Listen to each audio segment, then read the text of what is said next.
Welcome back, everybody. We do have some breaking news from the Supreme Court. So this is according to the AP. The Supreme Court ruled that colleges and universities must stop considering race in admissions, forcing institutions of higher education to look for new ways to achieve diverse student bodies. So we'll talk a little bit more about this as we learn more about it. Also, though, we're talking to Doug Luzader. Good morning, Doug.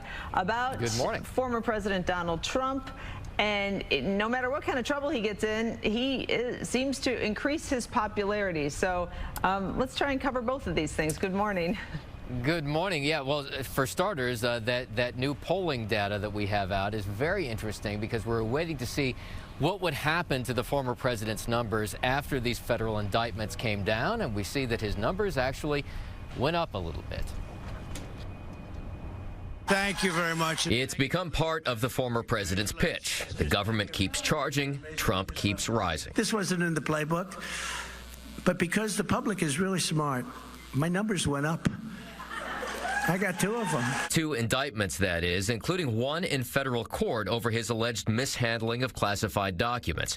And again, we show his numbers ticking up at 56% now among Republican voters, up 3 points from last month and 34 points over his closest competitor, Florida Governor Ron DeSantis. A number of people have been waiting for gravity to reassert itself and Trump to fall because he's been indicted twice. Well, as far as the Republican race is concerned, that just hasn't happened yet. That despite the fact that 56% of all registered voters think Trump did something illegal in his handling of documents. On the other hand, 55% think the Department of Justice's pursuit of Trump is political. The same number, by the way, think the same thing about the DOJ's case against President Biden's son, Hunter.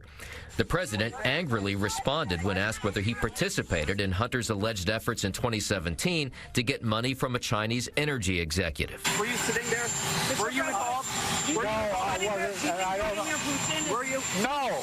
Biden's numbers among Democratic primary voters, meantime, have ticked up a couple of points in the past month, despite a rising challenge from his closest competitor, Robert F. Kennedy Jr. Yeah, a surprising challenge there. President Biden, meantime, is going to be heading to New York today for a big fundraiser, trying to stack up as much campaign dollars as he can ahead of the close of this quarter. Deena. Boy, really interesting. And it is one of those things with Donald Trump and him. I mean, I guess it's not surprising, Doug, because even as we saw all the controversy that surrounded him when he was elected president, that did never seem to get in the way. Well, it doesn't really affect his base. You know, the larger question, though, is the impact it would have if he were, in fact, the nominee in a general election. And there, the numbers may be quite different. But for now, anyway, his base is certainly not abandoning him, despite these New York charges followed on by these federal charges. Let's just, I know you just had a quick minute to take a hot take on the Supreme Court ruling. What do we think of this?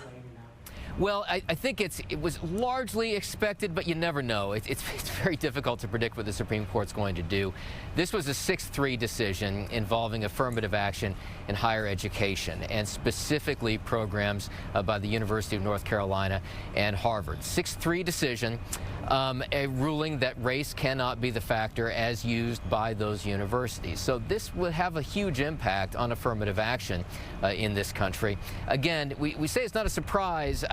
Again, you just never know how the court's going to approach these things. The decision was penned by the Chief Justice himself, and John Roberts, of course, years ago said that the best way to stop discrimination based on race was to stop discrimination based on race. In other words, that affirmative action shouldn't be the best solution for this kind of thing. So that, you know, gave us an indication perhaps of where he stood on this. The other justices, though, you just never knew. Ultimately, though, a 6-3 decision. And these were cases that involved as the litigants primarily white and Asian applicants who felt that they were unfairly treated.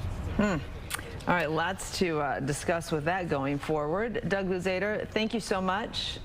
Thank you.